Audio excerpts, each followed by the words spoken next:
In front of me is Cubot King Kong Mini free, and today I would like to show you how you can change default apps.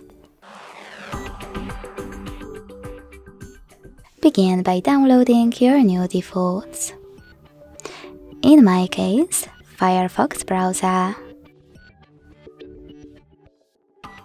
When your new apps are ready, go into Devices Settings and select App and Notification section right away. Then click on Default Apps and tap on one of those options to change your default app.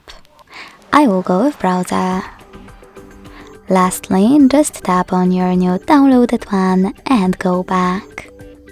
As you can see, after that, my default app has changed.